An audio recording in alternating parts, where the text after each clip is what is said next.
Okay, so we got a good bit of homework here. As I was saying, I'll try and get those things graded this weekend and then finished up, and then I'll post the scores in Moodle as soon as I have them graded so you know where you're at. Let's see, what's going on with the projector, do you suppose? What's the best way to fix the problem with the projector? Should we try this? We're having some problems here in class with this thing. There we go. Okay, good. All right, so let's have a look at this. Now, there were some questions on this thing here that came up in class, so I figured we'd just go over them here.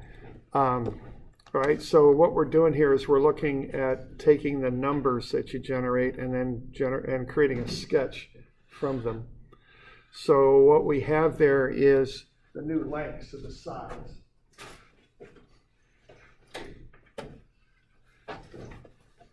All right, so what we're doing with that is we're going to take both sides and push them out so that they're the new lengths. So there are the two new lengths, and I think everyone calculated that okay. So what we want to do here is get those sides to their new lengths. So what we have there is a scale where 2 little boxes equals a centimeter. So the first thing to do is to take those points A and move it up. So that's it. You're going to move it up 0.26 centimeters from the original position of A. So that's about half a box, because a box is half of a centimeter. 0.26 is about half of a half. It's about a quarter. So you move A up by half a box. C goes over 0.8 centimeters, which is one full box, which is 0.5, and then another little bit more than half a box more, which would get you to about 0.8. So we're going to take A and C and move them from the reference that we're using, which is B, and move them away from it to lengthen out those lines to the lengths that we calculated. So that's step one. So we okay with that? All right. Okay, now the next thing you got to look at is the shear. Now you calculate the shear strain right there, and you get 0.0625. It's negative. Now what negative means is the angle gets bigger. That's the meaning of negative, okay? So keep that in mind. That sign convention means the angle gets larger. So the angle in question is ABC. All right, now we're going to rotate AB and we're going to rotate BC to create that new angle. Now the assumption I'm making here is that each line rotates by half of gamma, which may or may not be a perfect assumption, but it's about all we got on this one, so we're just going to go with that, okay? So that's an assumption I'd make for this sketching. So I'm taking half at gamma and I'm getting negative 0.03125. What that is the angle in radians that each of the lines rotates about the vertex B. So A will rotate counterclockwise from B to make that angle bigger by 0.03125 radians, and C will rotate clockwise from B to make the angle bigger by 0.03125 radians. Now, an angle in radians is essentially equal to a tangent of an angle. So if you want to get delta, you take that angle and multiply it by the length of the side. So delta C, because what you got there, tangent is delta y over delta x, right? You've got the x here for the angle, the length of the side. So if you take tangent times that length, you'll get delta y. That's the idea, okay? And delta y is how far the points rotate. That's why we're doing that. So the angle in radians is equivalent, essentially, for a small angle to the tangent of the angle. If you multiply that by the length of the side, you get how far the line rotates. So I take the 0.03125 times the length of each side, and I get those two rotations. Delta C will move down to make the angle ABC bigger, and delta A will move to the left to make angle ABC bigger. Okay? So those are actual distances, because I've taken the tangent, which is just a ratio times the length of the side in centimeters. So those are distances in centimeters. So what I can do then is take those green points that I extended out at A and C and rotate them, A to the left and C down, and I'm just rotating by that distance in centimeters for each one. And that gets me the new locations of points A and C. Okay, so I think of it as a two-step process. First step is to lengthen or shorten the line. Second step is to rotate the point over. Okay, so the epsilon gets you the lengthening or shortening of the line, and then gamma, you work with that and get alpha and beta, which are those angles of rotation. I used half of gamma to get alpha and half of gamma to get beta to figure out how to rotate the lines. The negative gamma means the angle gets bigger, so I rotated C down and A left to get the angle bigger. Okay. So once I've got those points in, I draw the lines in. Then I would draw in parallel lines to those. So I've now got lines AB and BC, and so that I can draw in AD and CD parallel to the lines that I've just called out there, okay? So parallel to AB and BC. And based on that, I can come up with a parallelogram looking thing that should show me a pretty good idea of what that shape looks like by the time we're done with all this. Okay, so that's the process for generating this shape. And all I'm trying to do here is to make this kind of real, instead of just crunching a bunch of numbers, I want to know what the thing's actually doing. So there's my best shot at what the thing's actually doing.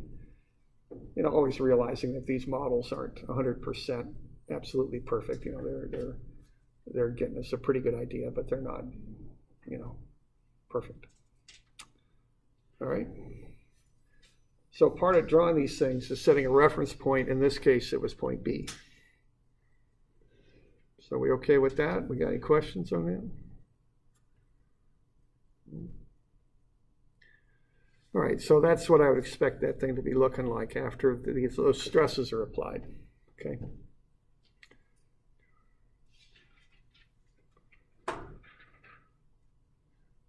All right.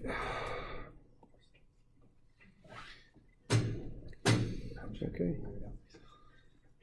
All right. Now let's look at a couple others of these. Let's find the strains for an element oriented at 73 degrees in the horizontal and draw a sketch. All right. So the challenging part of this is just to, and you see the element right there. So what you want to be doing on these is just like the biaxial stress. The equations are just a little bit different, but other than that, it's the same deal. So I just like to write these three things down with their proper sign. If it lengthens, it's positive. If it shortens, it's negative for the epsilons. And then if the lower left-hand angle gets bigger, it's negative. If the lower left-hand angle gets smaller, it's positive for gamma. Those are the conventions. So I just write those strains down. And then my angles are going to be 73 and 93 degrees more, or 90 degrees more. So 73 and 163. Those are the reference angles measured from the horizontal this time for the strain that I'd use. Okay.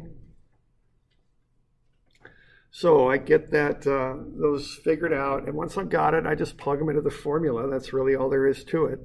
So I got epsilon x1. That's the strain at some angle. The some angle is going to be 73 degrees. And I just plug this stuff in. Remember, you go twice the angle, so it's 146. And when I run the numbers, I get 99. That subscript is the Greek letter mu, which signifies 10 to the minus 6. That's what it signifies.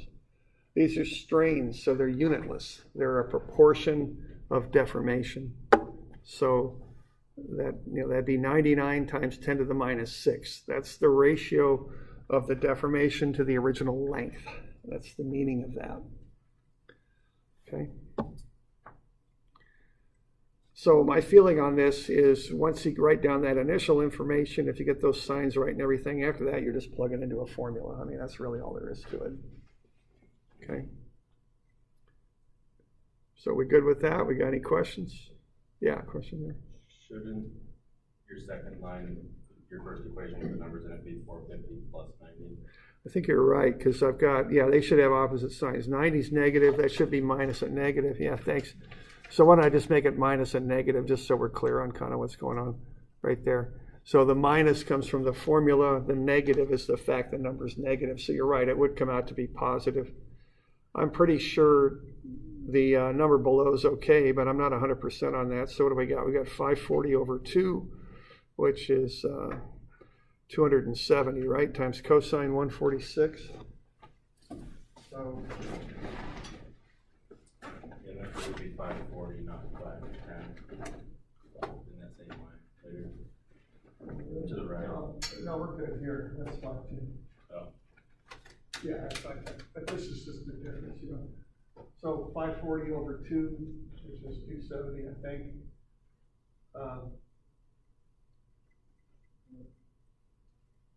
Oh no, it's not. Yeah, it's 540 over 2. Is that still 224? Does that work out? I don't have a calculator. Oh.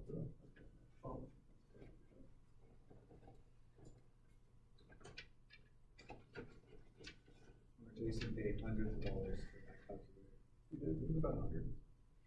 So you just tell it the equation and it comes up with the answer. Is that how that works? No, it's not gonna do it. No, you still gotta do it by hand. That's too bad.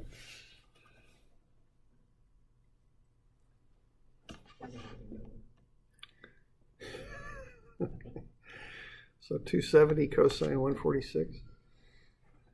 See if my fancy phone here has it.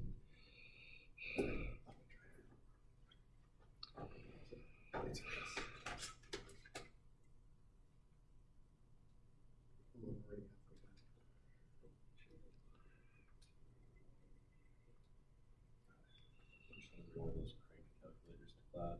Yeah, I know. I think you guys might be calculated. 98.75. 98.75. You got 99, so same thing, right? Oh, okay. So you did the whole thing. Okay. Yeah. Okay. Great. So there we go. We're looking pretty good. All right. And then you find the strain for the other angle, 163. Now you can run the whole equation again a second time for 163 degrees, or it might be quicker to use this formula down here. Okay. So you could use that if you like. Okay. You know, either way.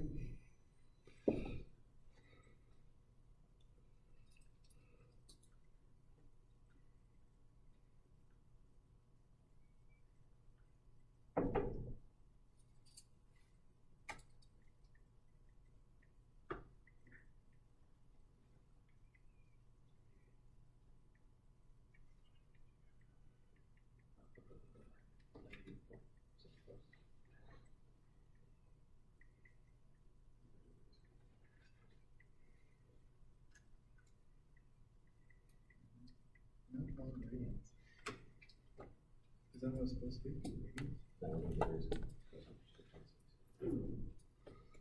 So we okay with that?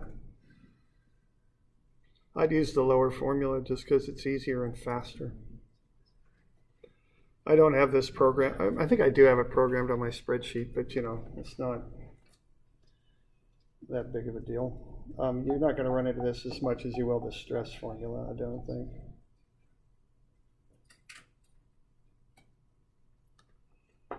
All right. We good? All right, and then you do the shear. And it's just a formula. It's on the formula sheet. You just run the numbers, and you'll find that the shear at 73 degrees is negative 725. Okay. And, you know, a lot of number crunching.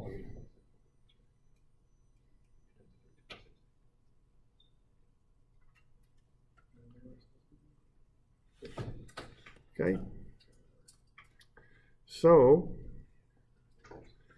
what we're going to do with that then is make a little sketch. Now this is a schematic sketch. It's not a realistic sketch. It's a sketch that you use to mark the angles on so people can see what the deformations and angles are. It's not to scale.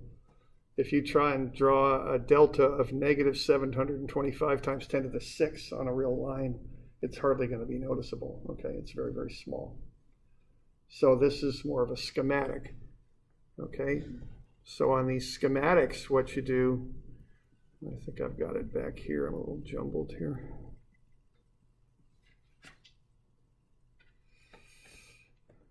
There we go. You do something like that.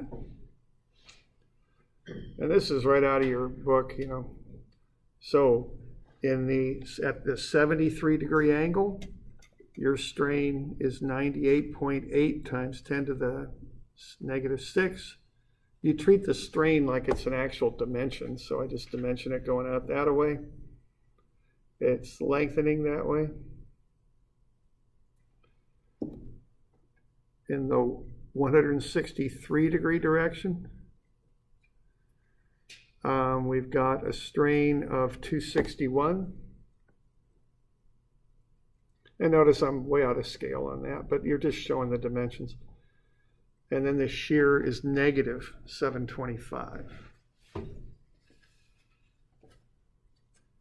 Okay, so that's the schematic with the dimensions on it to show what would be happening to an element subjected to those strains in the x and y directions, but then what you've got are the strains in the x1 and y1 directions, as they call them. Okay. Now, this is, again, a little bit different than a real-life sketch. What you're doing for your reference on this is you're holding the lower left-hand corner constant right there, plus you're holding this line constant. I'm not doing a very good job drawing the line, but that line right there is a constant too. So it's a schematic. It's not to scale. It's not really that realistic either. Okay. We good on that? Okay.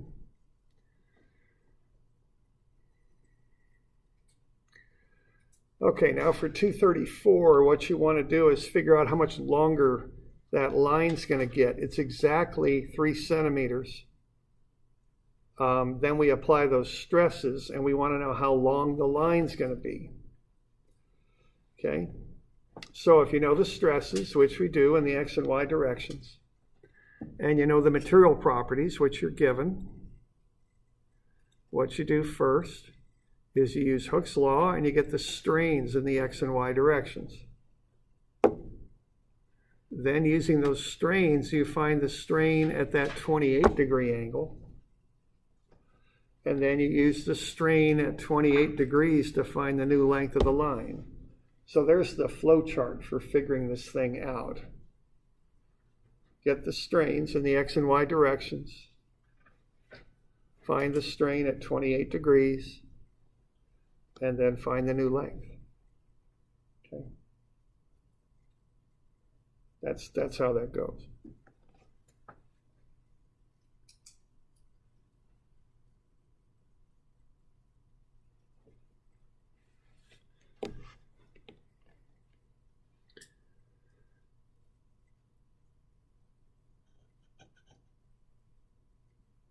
All right.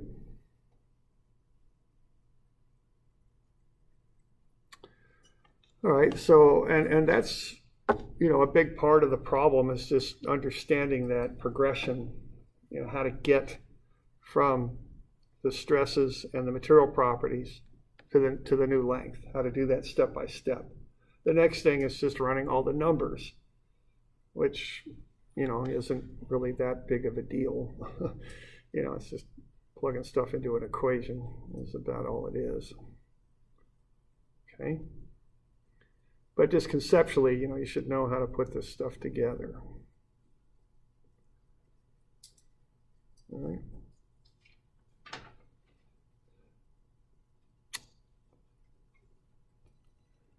So, step the first, find epsilon x, okay? 1 over E sigma x minus nu sigma y. That's on the front of your formula sheet. It's called Hooke's law. It's over on the right. And this is how you convert from a from a stress to a strain. So if you know the stresses that are applied and you know the material properties, you can calculate the strain. Okay.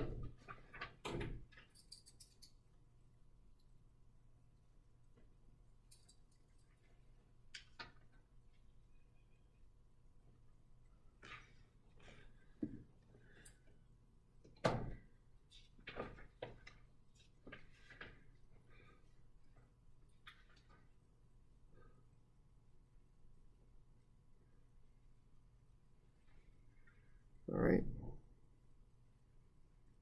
So that gets you epsilon x, negative 0.007833. So 0.78%, less than a percent strain in the x direction. Okay.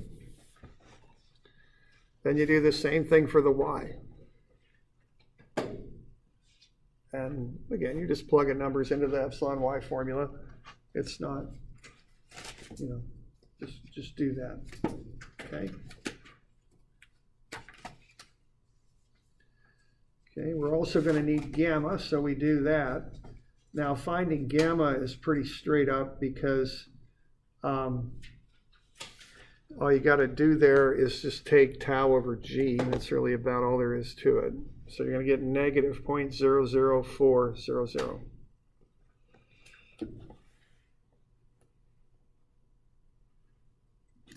So we got epsilon x, epsilon y, and gamma xy. Now, what you want to do is find the lengthening of that line. So to do that, you find the strain in that direction. So you plug in epsilon x, epsilon y, and gamma xy, plus the angle. The angle's 28, but you use twice the angle, so it's 56. Run the numbers, and you get negative 0.00699.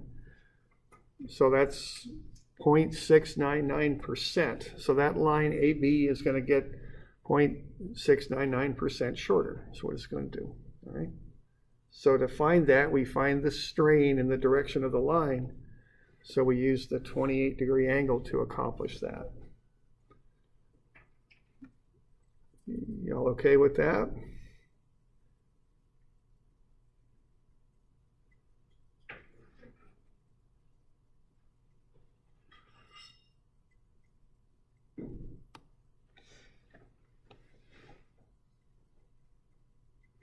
We're good with that?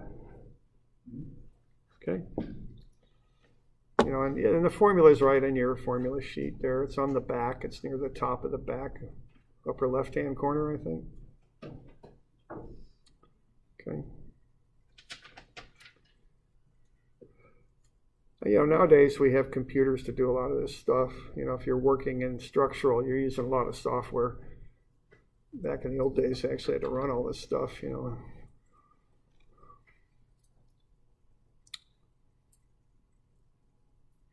And in addition to that, you didn't ever want to screw up, of course, because it's structural, and you don't ever want to screw up structural. Okay, so there you go. So now you can find the new length of the line. The quick way to do that is take the original length times 1 plus the strain. Watch your sign. This is a negative strain, so you'll actually be subtracting, and that's 2.979 centimeters. So after those stresses are applied, that line will not be 3 centimeters long anymore. It'll be less. 0.699% less, okay? So it's 2.979 centimeters instead of 3.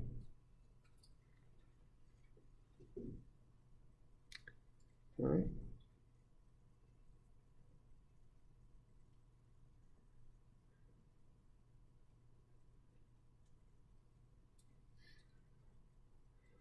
So that's the process on that one.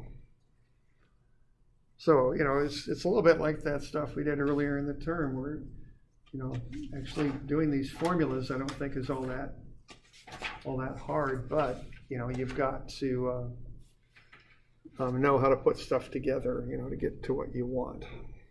All right. So what we're looking at here is how things deform.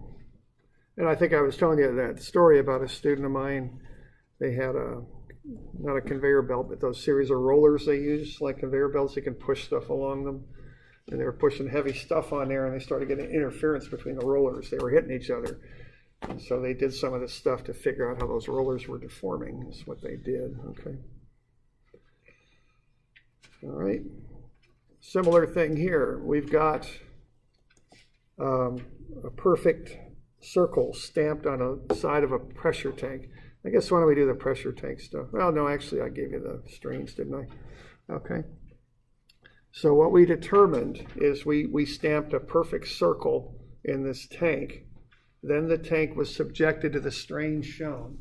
Epsilon x, epsilon y, gamma xy is 0, but epsilon x and y are shown.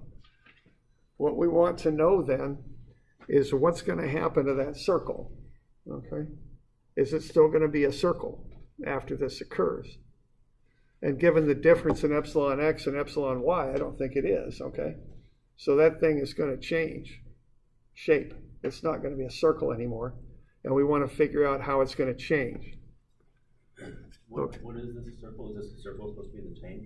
No, it's a logo. Anyhow, it's just a goofy thing I made up, but it's a logo that was stamped in the side of the tank.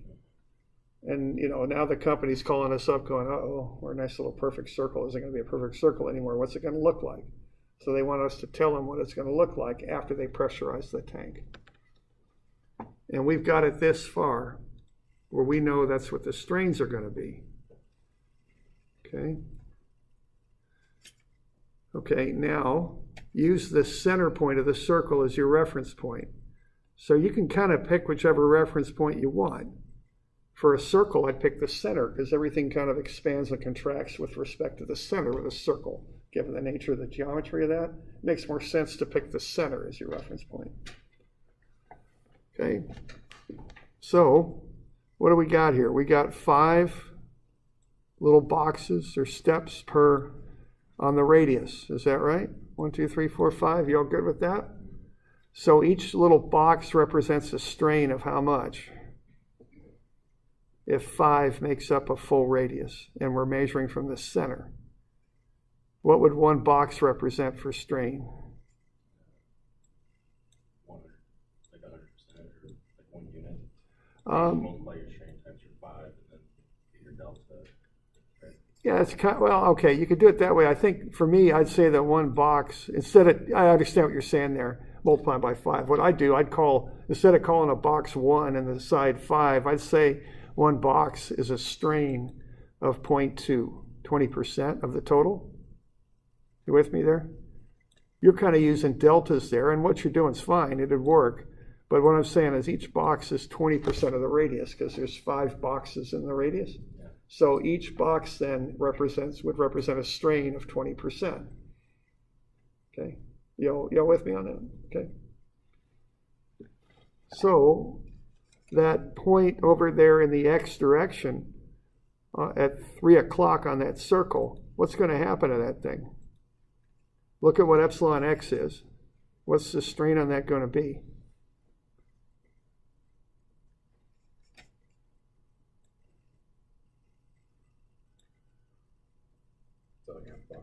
Yeah, a little bit more than half a box, okay?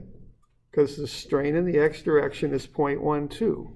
So that point on the edge of the circle is going to stretch out 12%, which isn't quite a full box. It's about 60% of a box, a little bit more than a half. You all good with that? Yeah, so we're going to get an oval. Yeah, you're going to get an oval, right? Okay, now there's no shear in the x and y directions, right? Because gamma xy is 0.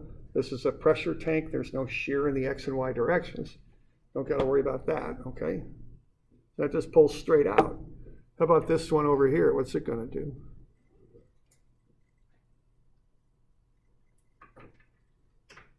Same. Yeah, same thing. There's a lot of symmetry on this one, okay? So don't overcalculate it because there's symmetry. All right? You can do the y also. It's going to pull up a little higher, isn't it? Because that's the way the hoop stress is acting, so it's going to stretch further that way. You got more strain that way. Box and a half. Yeah, right. Okay. Now we also want to do the 45s though. Okay. And I'm sorry about this, ain't the prettiest thing. I should have just wrote this out, but I tried to copy it. It didn't work so well. Okay, I'm going to want to find alpha. Okay. Because alpha tells me how lines rotate. I know the x and y axes aren't going to rotate. They're just going to stay straight x and straight y. But at 45, I'm going to get some rotation. Okay? So alpha is 0.09 when I calculate that. And you've got the formula for alpha on the back. A little ways down. Formula 77. Okay, that's formula 77 for alpha. So I just plug the stuff in and I get 0.09 for alpha. Now that's like a strain. It's like a percentage of motion is what that is, okay? when I run gamma at 45, I get 0.18. All right. So what I'm doing, I'm just running all the numbers for 45 degrees. The strain, the normal strain at 45 is 0.21. Okay. So here's all the stuff that's going on at 45 degrees. Alpha's 0.09, gamma's 0.18, and the strain, the normal strain, is 0.21. Okay. So there's a lot of symmetry on this one. The strain at all those 45-degree lines is 0.21. See, when you run it. And the alphas just stay at 0.09, but they switch sign as you work your way around. And then gamma's 0.18.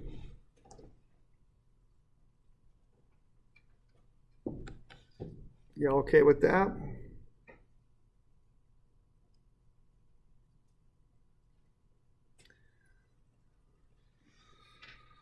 Okay, so what's going to happen here is, that line's going to stretch out there. Top line's going to stretch out further. Those are just based on epsilon x and y. The trickier thing comes in at 45, okay? Okay, this line's going to stretch out one box, just about, because at epsilon x1 for 45 is 0.21. That's going to be about one box. But it's also going to rotate over on account of alpha. 0.09, which is about half a box. So that'll put it right there. So the final position of that 45-degree point is right there. Okay? So it goes out on account of epsilon at 45 degrees. Then it kicks over counterclockwise for alpha, 0.09. So we're just kind of tracking that circle around and finding what's happening to those, whatever it is, 8 points as you work your way around. Just replotting the position of each one of them. Okay? And that's the final shape of the circle. Are all those numbers 21 on the right-hand side of the box? Yeah, because it's just stretching out evenly all the way around. The 0.09's flip sign as you work your way around. Okay. So if you plot up both of these points carefully and connect the dots to get the new angle of that V they wrote in their logo, that V, that dark V, that originally started off being 90 degrees, eh? But it ain't going to be when they're done, because both those lines are going to rotate. Okay? And see that shear strain right there, that's the change of that lower left-hand angle. So you can plot up those 45-degree points, connect the dots from there to the center and back out. And then you could measure it with a protractor, and I'll bet it comes out pretty close to that, okay? Because that's what we got for the shear strain. Okay? So that's what you do with this stuff. You predict what stuff's going to look like. I don't think it quite has the importance of the stress stuff, but it still has its uses. And the one I've heard of is just the thing with the rollers. They started bending out of shape. They weren't circular anymore, so they started interfering with each other when they rolled. Okay.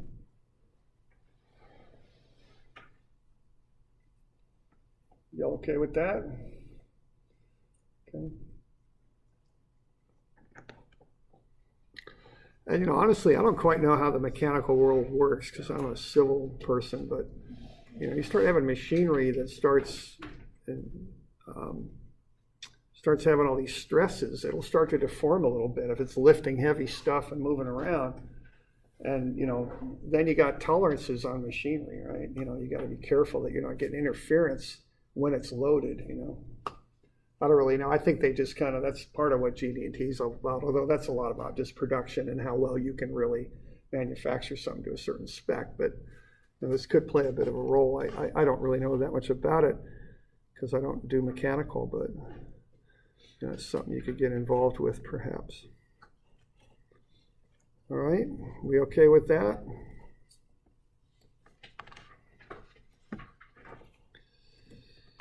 All right, let's look at, now 251 is pretty straight up. I'm not even gonna, I just want you to figure out what's the stress on AB and the stress on CD. You're just using the hoop and axial formulas. That's all you got to do on that. But I want you to be sure that you know, you can tell the difference between hoop and axial. Because see, you can set up a tank vertically or you can set up a tank horizontally. Even the propane tanks at gas stations I've seen done both ways. So it's not like you can say that hoop is always X and axial is always Y or vice versa. Depends on how the tanks are oriented. So just be sure you get those stresses right. Tell me what the stress is on AB and tell me what it is on CD. Okay? That's all I want you to do on 251.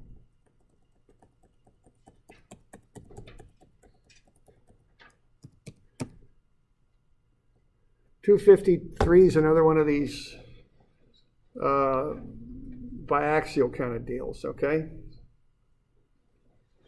So what you're going to do on 253 is you're going to find the hoop and axial stresses, PR over T and PR over 2T. Find the directions at which they act. So here's the starting point. Sigma X, sigma Y, and tau XY. Okay? So you start with that. Then we want to find the stresses at these two angles. So 50 degrees for weld number 1, you just take the biaxial formula and you plug 50 degrees into it. Tau XY is 0, so that last term zeroes out, and you're going to get 190.4. Okay? Then you find the stress on the second weld. Now you're going to use 70 degrees for that, for the second weld.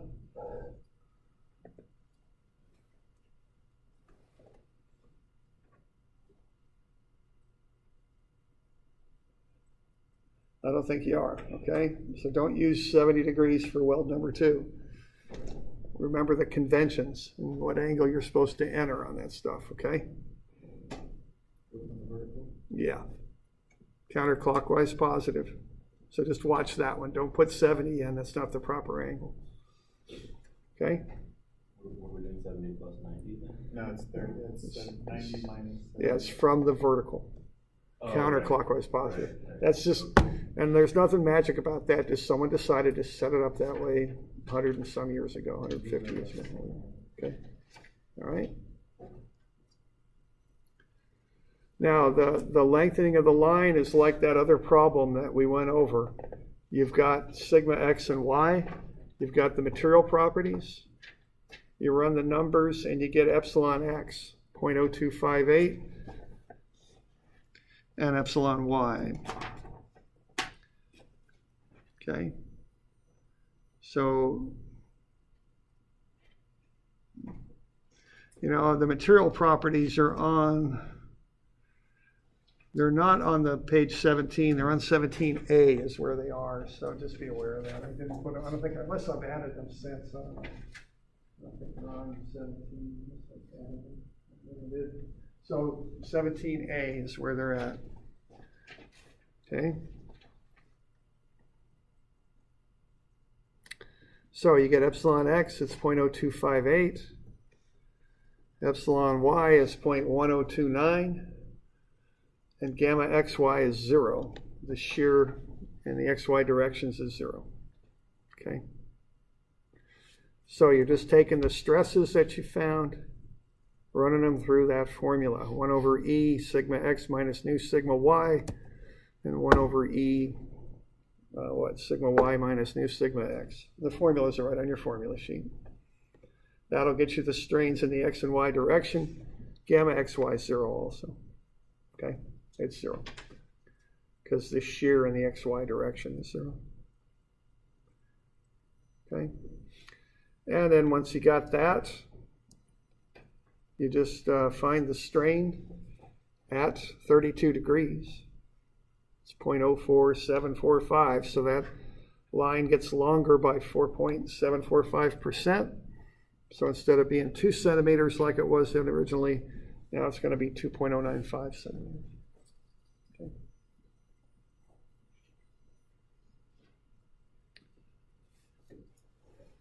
All right. So this stuff will probably take a while to do all the number crunching, okay? Give yourself some time to knock this one out because there's lots of long equations you got to plug stuff into. Okay. We'll get into torsion next week. Remember, we don't have any school on Monday, so it'll be Wednesday. Okay. So this stuff's due Wednesday. We're doing okay with that?